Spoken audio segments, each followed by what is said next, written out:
Well, you've been thinking, what do I actually need to know in order for me to manifest the desires of my heart or God's promises? In this wrap up videos for you. Hi, if you're new to me, my name is Raquel, GPS for Success. I've been doing this series for Manifestation 101 for Jesus Lovers and Jesus Appreciators around manifestation and manifestation practices and like what's woo woo, what's not woo woo, and actually finding that a lot of times when they have been over spiritualizing things in church walls and outside of the church walls is actually not. It's just actually how we're wired to succeed, the laws that have already been put in place by a good and gracious God, and that everyone has access to them. Of course, from a Jesus lover perspective, we want to do it, we want to use his words and his methodologies so that we get divine results, which is why we're attracted to these kind of things to begin with. Anyway, so I wanted to give you this quick, we'll see how quick it is, wrap up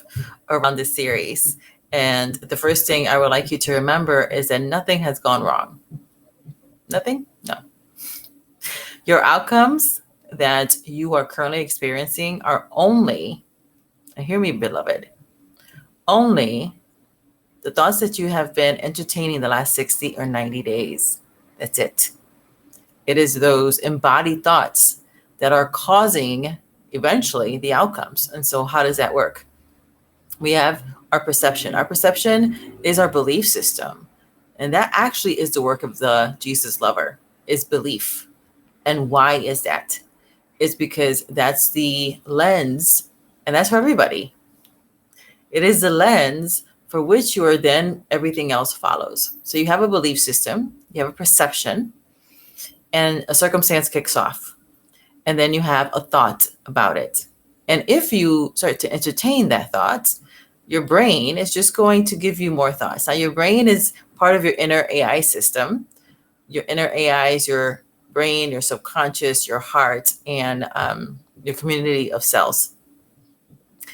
And so that's part of your inner AI system. Your subconscious is wonderful. Your brain is wonderful, but it's also a little bit lazy. So when a circumstance come up, it's going to reach for the easiest fruit, right? We talk about seed time and harvest. Seed time is your friend, and harvest. And so when a circumstance kicks off, your brain says, well, I call mine Ronnie, so we're just going to call it Ronnie for this conversation. Ronnie would just go and pick the fruit that's easiest and serve it to you. And then at that point, you have the opportunity to entertain that or not. And this is part of subconscious reprogramming as well. You get to choose. Sometimes it does feel as though you can't help the thoughts that you're having, or maybe you have said, well, I can't help the way I feel. Yes, actually you can. You just have become a master at entertaining certain thoughts that has been producing those feelings. And now those become the fruit that is being offered to you. And in my world, when you hear that, it's important. Mm-hmm. So if you have been feeling like I cannot help the way I feel, yes, actually you can, but you have to practice because you've become very good at feeding yourself the thoughts that actually produce that. So it goes circumstance, and then the thoughts, and then your brain says, here's a thought. And then you get to entertain it or not. And this is why we're told in the good book to cast down every vain and wicked imagination. Why? The genius of God. Now that we understand even more about epigenetics and neuroscience, it's like, oh, that's why he told us. Like, there's so many things that God has told us for our welfare of how we're wired to succeed. And now science is showing why he said it. And as you really get into the neuroscience of it, the quantum physics of it, the epigenetics of it, for me, it has created a bigger appreciation and awe and respect for God. It's like, oh, yeah, we should have been doing it the whole time. But especially for some of us who love data, who love knowledge, who love wisdom, who are critical thinkers, sometimes we just want to know why. And sometimes we just have to follow what he is saying because he loves us. And this is part of it. So we have this thought, and then we get to entertain it or not. And then when we do, it starts to release chemical bliss or chemical chaos because your brain is your drug dealer or your medicine man. And then you start going into those chemical releases, and that kicks off your emotions. Your emotions are not feelings. People interchange the words, but the feelings is like, it's like emotions, except it's like the undercurrent of thing. The emotions, they like come up and come down, right? So like you're in traffic, somebody cuts you off, you're like, hey. You may not be so spiritual for those couple seconds if somebody cut you off, and then you come back to yourself, right? So it's like emotions just like flare up and they cool back down. So that's what happens. Your emotions happen, and then based on that is when you're going to take an action or non-action. So sometimes we believe that we're procrastinating, or maybe it's ADD or ADHD, or because you're multi-passionate, or you go into squirrel brain, or because you're a critical thinker, and so you have to, you want to take your time because you're a person of excellence. It's really about the thoughts that you're entertaining that's causing the actions or non-actions, and then that is then influencing the outcomes. But what is the root? The root is your thought life. It is really the thoughts that you're choosing to entertain. You are only, beloved, one embodied thought away from what you want. Because that embodied thought becomes your belief system. It becomes a stronghold. It becomes a good stronghold within you. And how do you know this is true? Because when you have a certain belief system, your yes is yes and your no is no. It's like when it's so strong, nobody's going to be able to move you from it. It's easier then to create the boundaries, right? And you've done that already. I'm proving that this is true because you've already done it in your life. You probably can even recognize right now as I'm speaking that there was a shift in a belief system where it's like, okay, I'm not doing that anymore, or I'm not going to allow that anymore. And that became such a strong belief system that then everything around you had to bow its knee. It had to either come into agreement with your belief system, or people had to leave because they're not, in resonance with your new standard of who you say you are, of what you're expecting, your own value system. And so understanding this, you've already been practicing, then it allows you to take your power back, and then you can do it by design. And that's what this series has been about. So how do you start then embodying a new thought in different ways? The way we're told in the good book is in Joshua 1:8. Meditate on God's word day and night, and so you will find success. It doesn't say God's going to make you successful. It says you're going to find success. How? Because we're created to meditate. What is meditate? In the verse, it's I'm probably not saying it right, but it's Haghah. Haghah is how I'm saying it. It's very dynamic. But yes, it means meditate. It means to imagine. It's also part of imagination, to roar out, to mutter to yourself. And all of us mutter to ourselves. Either we're verbal processors and we're like muttering out here, or we're internal processors and we're muttering up here. That is meditation. And so we're constantly meditating because that is how we're created to function. That is the way we're created to succeed. And part of that is that as we are muttering, it's just words. Words matter because they become matter. Literally, when you are regurgitating the things that you don't like, you're like, well, I want this to change, but this keeps on happening, and you keep on regurgitating it, and then you start to internalize it in a way that this is important for somebody. You hear the sirens? You start to attack yourself, right? It's almost like, the autoimmune. What is that? When the body is attacking yourself. So your thoughts are there as your servants, because your words are servants, and words that you're muttering is it's just your thoughts, right? In a physical, in a sounding board. So either you're muttering or you're muttering. And now that's kicking off something. And when you are thinking negative thoughts about yourself, which, you're thinking negative thoughts about the situation, which eventually you start thinking negatively about yourself. What I was reading and what I heard Dr. Caroline Leaf say is that you're causing brain damage. Caroline Leaf is an amazing neuroscience. If you want to get every single book she's ever written, and watch all her videos, you were like, oh, it's really eye-opening. But this is like the wrap-up, right?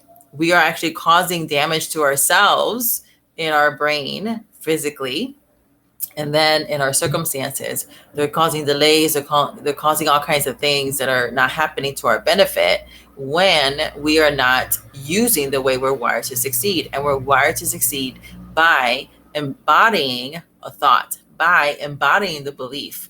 As Jesus lovers, our work is belief. Right? We're told that we are to walk by faith and not by sight. What does that mean? Is that you are believing, we don't live by bread alone, but by every word that comes out of God. And so that's our daily bread. Our daily bread is the word, but are we receiving God's word? How are we embodying it? And so there's a lot of different ways to embody it. Part of that is the subconscious rewiring. And we do that all the time by default. Whenever you go into rest, now we're being open to suggestions. And that's actually what hypnosis is. Hypnosis, or even self-hypnosis, is guided meditations. All that stuff is just getting you to a place where you're relaxed, and then you're open to suggestions. And you do that already. You do that when you're watching Netflix, right? When you're binge watching, when you're on social media, when you're doing something and you lose track of time. You're like, oh my gosh, I can't believe I was doing that. And when you're in a relaxed state, now it's good for you to understand that, because your relaxed state is your open door, which when we look at the way we're actually created and how we're supposed to be functioning, that makes sense, because we, as Jesus lovers, we are to work from rest. We enter into his rest, and enter into and receiving grace, receiving mercy, receiving from being in the presence of God, in either, the word or in worship, or just in doing something that is good for us. Then we're then open to suggestions, and then we get these divine downloads, and then we have the energy to go do.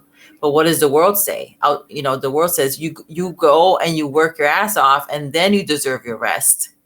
And in God's economy, in God's kingdom, it's backwards.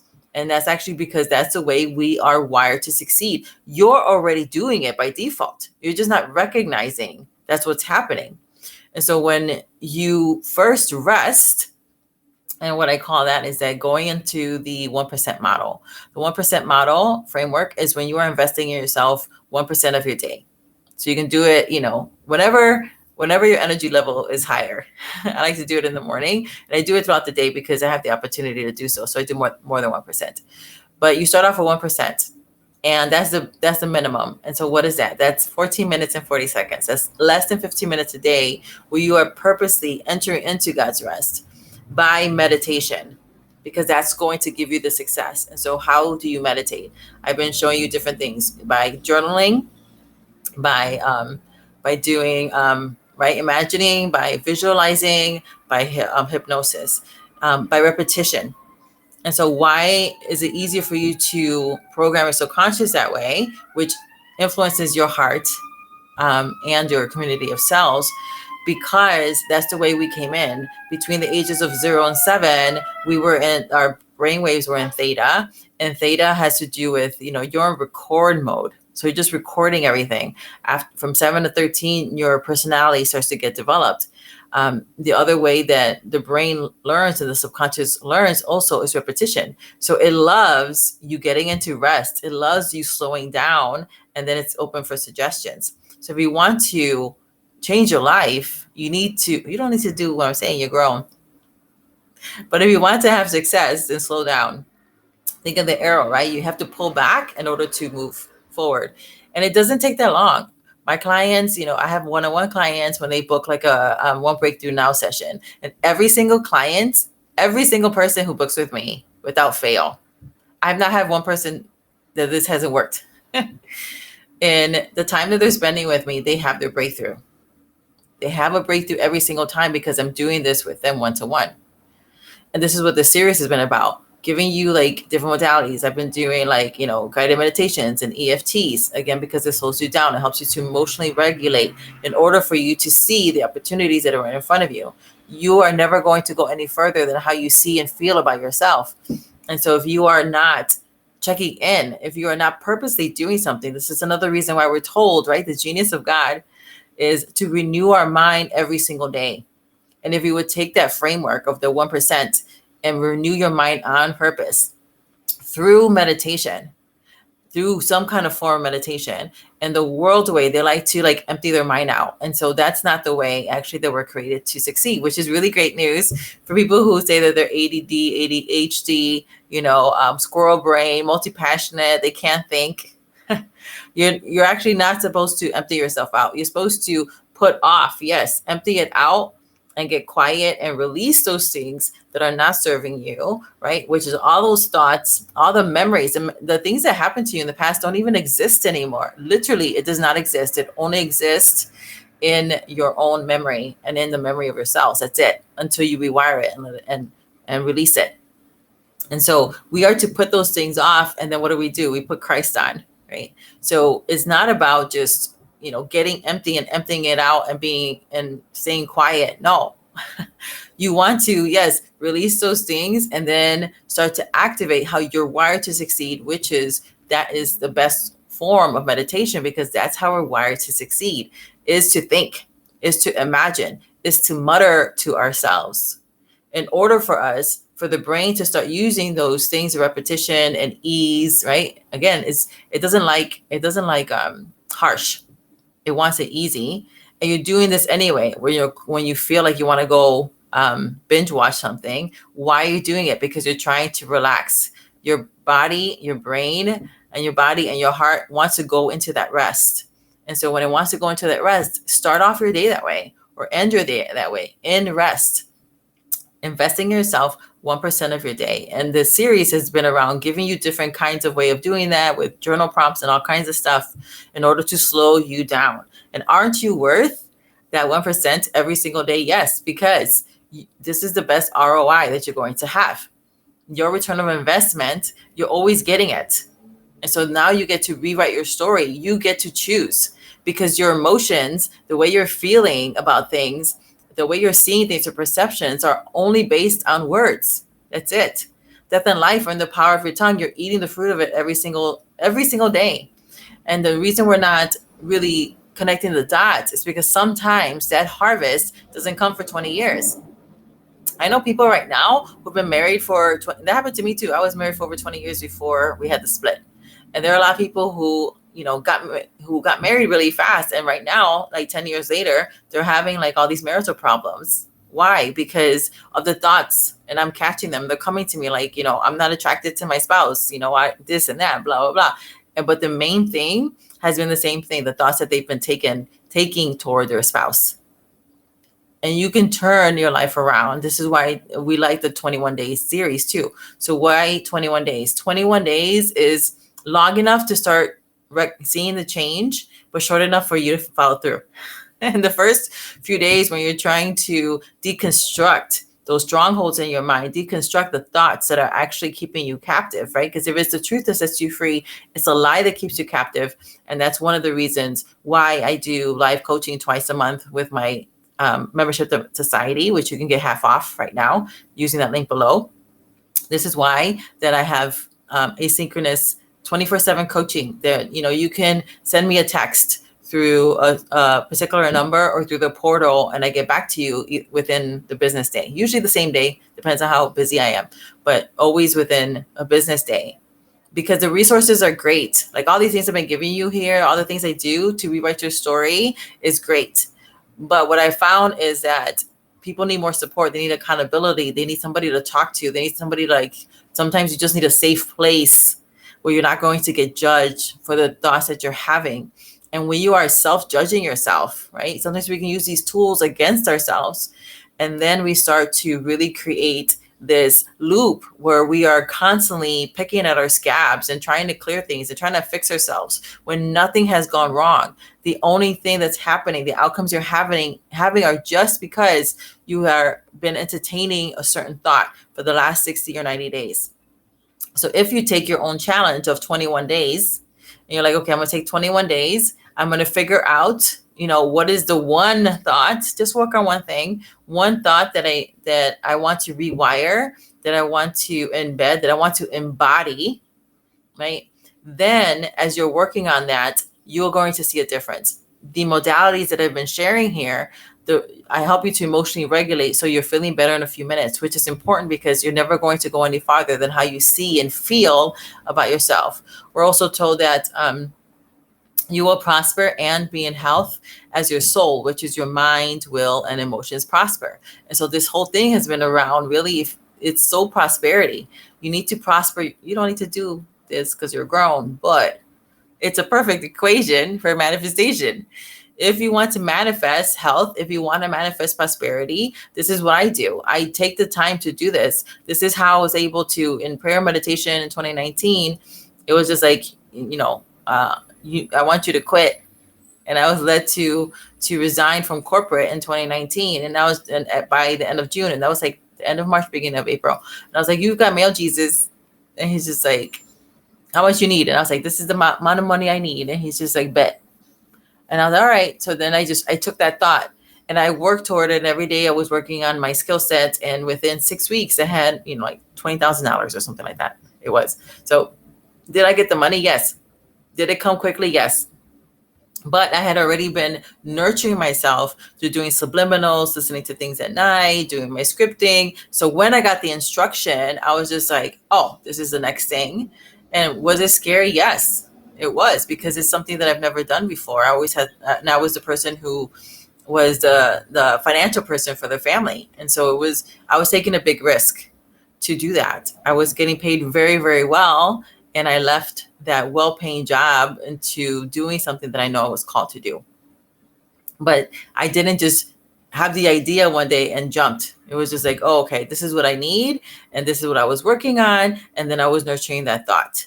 It always comes back to the thought. What do you believe about yourself? Which is why the next series I'm doing for 21 days is around identity, called Made for More. So make sure that you're liking, you're commenting, and you hit the subscription and notification bell, because this thing around identity of who you think you are is actually driving everything. Your perception of who you think you are, how you feel about yourself, is driving everything, which is why I have the coaching, the extra coaching, because I recognize that was needed for the society, which again, you can use the QR code or join us below use that particular link to get half off. That's like the secret code, the secret link for you to join us.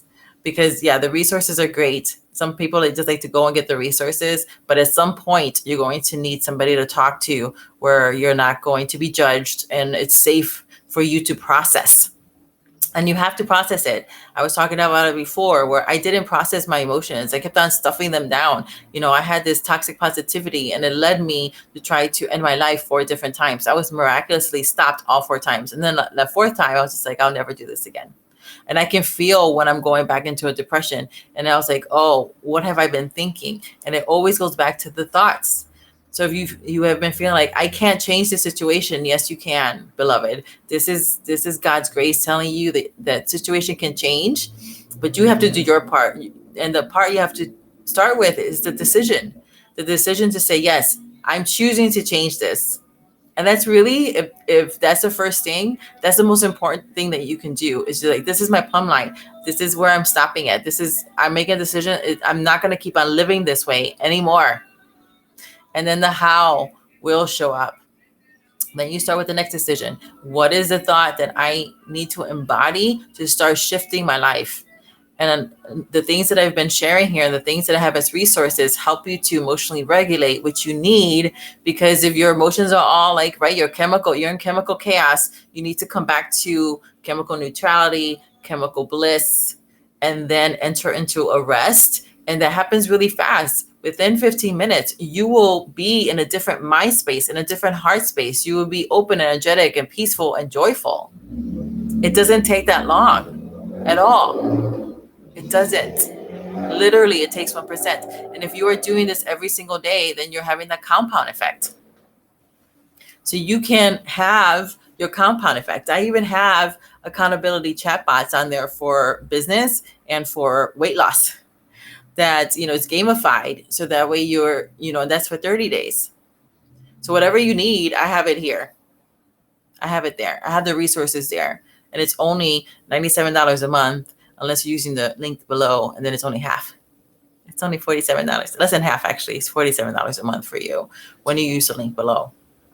You can also use this series, use the videos and the resources that I've been providing in this channel. Can you do it on your own? 100%. But you will go faster when you are supported, when you are in a community that supports you, when you have somebody in your corner who's praying for you every single day and is creating resources based on your needs, and it's giving you opportunity to have a safe place where you can just, sometimes you do need to vent, you need to get it out, and then I can help you come back to yourself. These are the things of manifestation. There are, and I will end with this, there are 4 stages of manifestation. So the first one is a lack of understanding. If you don't understand, which is what this series has been about, then it'll go over your head. And then you're like, oh, I can mentally assent to that. And then if I ask you, what did I say? Or what did that person say? You're like, I just feel good.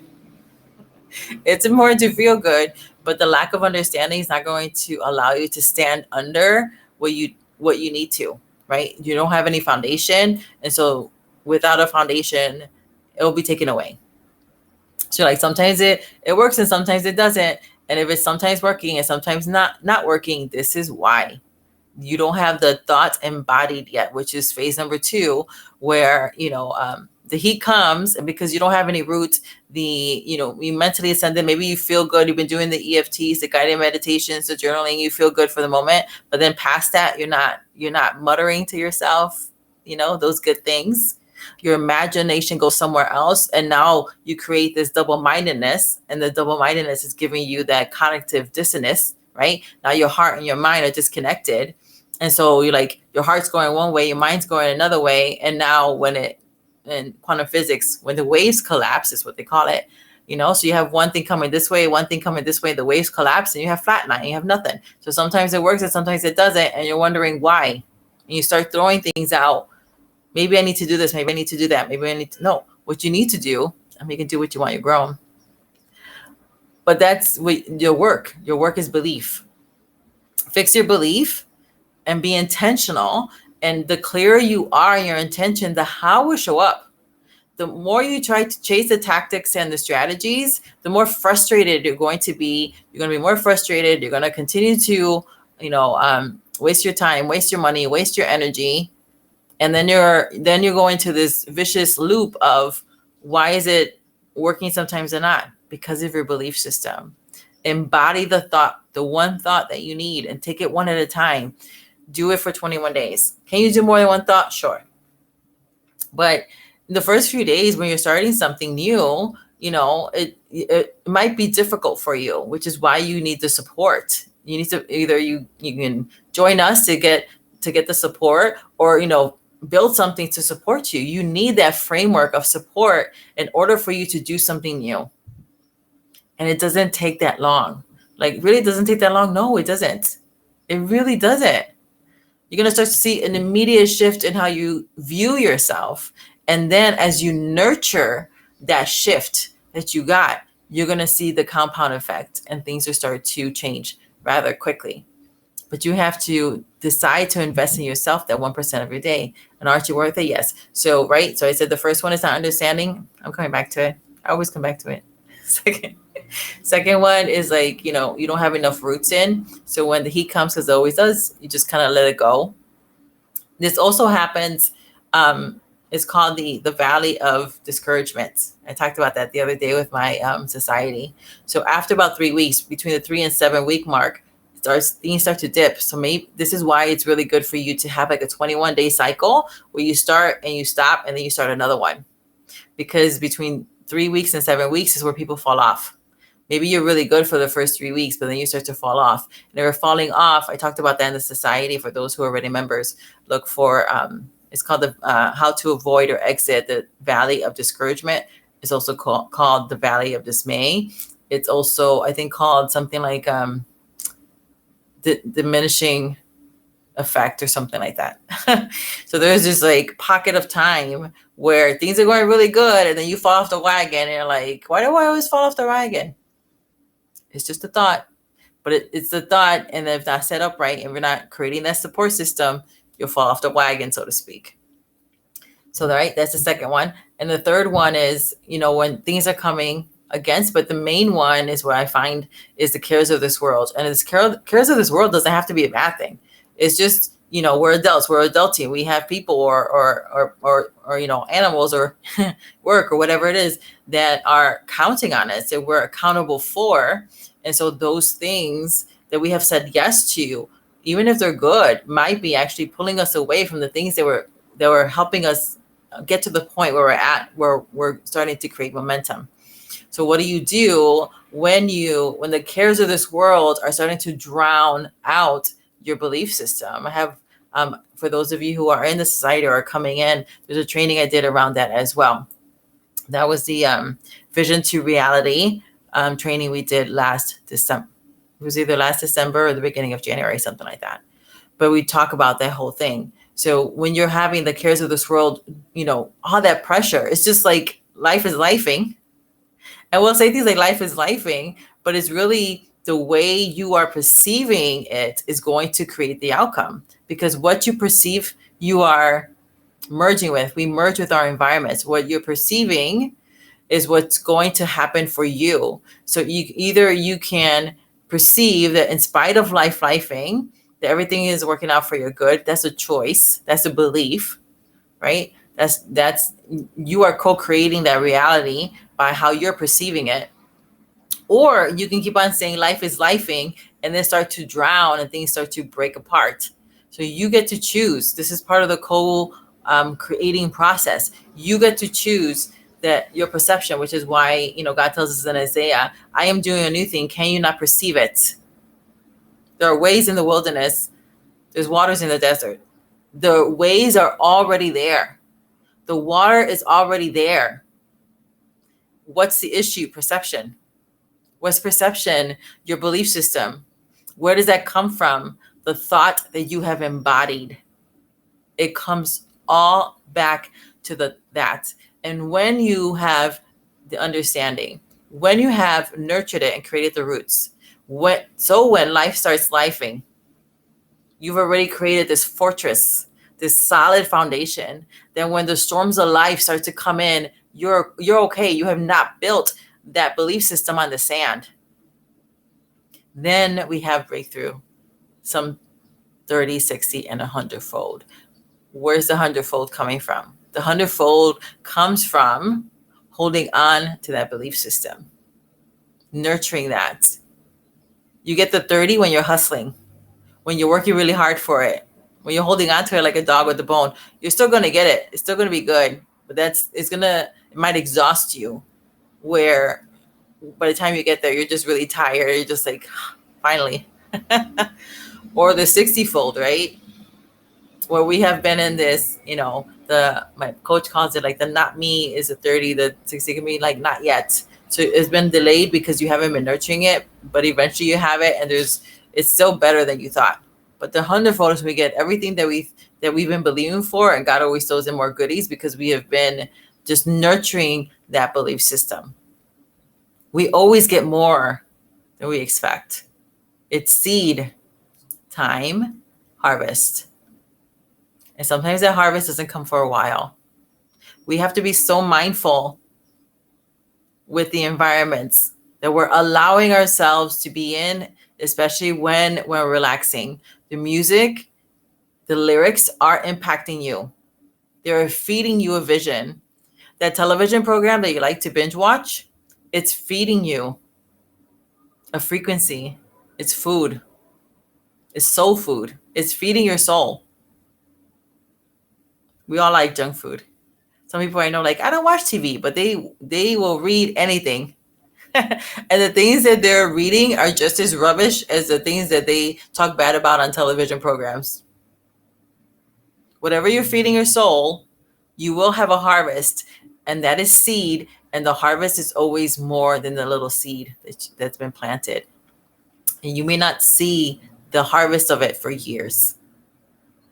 Is what you're watching, listening to, being around the life that you want for yourself? Is there a program where everybody's screwing around and cheating on their spouses or like bitching about their husbands?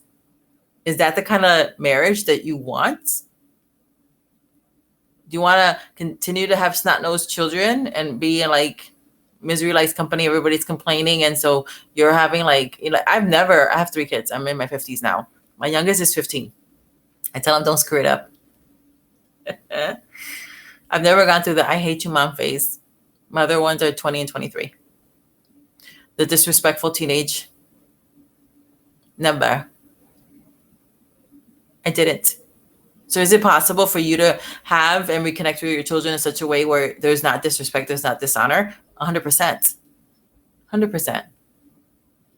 But I did not come into that belief system where that's a typical teenage behavior.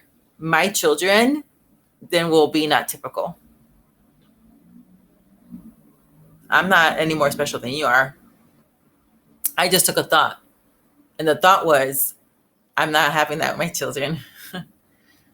I'm going to choose to follow my instincts of how to encourage them and train them and educate them and love them and give them loving but firm boundaries around relationships. So I don't have those issues with my children. Even my first husband, before he passed away, he loved me with the passion of 1,000 suns before he did. And we weren't even together anymore, but I was still his best friend. These things are possible.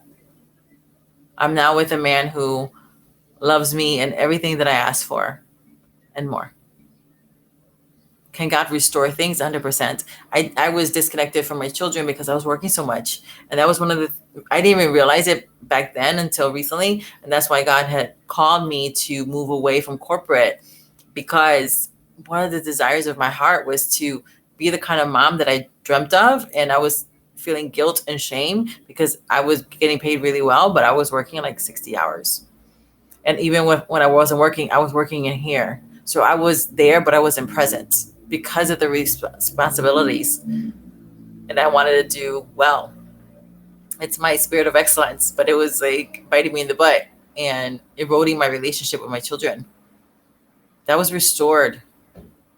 God is still in the business of restoration. He wants to restore your mind and your body and your relationships. He wants you to have the desires of your heart because he put them in there. So of course they're good. He wants restoration for your life. And sometimes we make it too hard. We need to choose to embody that thought. What is the one thought? How do you know? You can reverse engineer. What is a thought that keeps on coming up? And if you want help with that, you know what to do. But journal it. What is the thought that keeps on coming up? How's that making me feel? What was the circumstance that actually triggered that? Where did I get that belief system from? Why do I believe what I believe? Start questioning yourself. Question it. Because your brain is just offering you some fruit. And you get to decide, am I going to eat this? Am I going to eat it and continue a cycle that I don't want? Or will I pick from a different tree?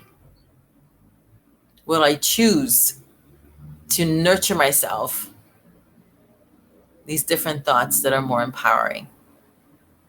Sometimes we think that, like, well, I'm walking away from what no longer serves me. And then 6 months, 1 year later, 2 years later, you find yourself in the same mess. It's just different avatars. Why? Because you're the denominator. You actually haven't changed. You changing your environment, that helps. But if you're not going into the right environment, you're going to find yourself in the same shit. You get to decide. Are you going to stay in where you're at or not? That is your choice to make. You get to decide. You get to co-create. And a lot of us have been co-creating our own misery, our own stuckness. We're doing it to ourselves, and then we want to blame the enemy for it. The enemy is not that powerful. And nobody can make you feel anything because you're not wired that way. It is the thoughts that you're taking the thoughts that you're holding on to, the thoughts that you are muttering over and over and over again and imagining over and over and over again that's causing it. But the good news is that you can change that.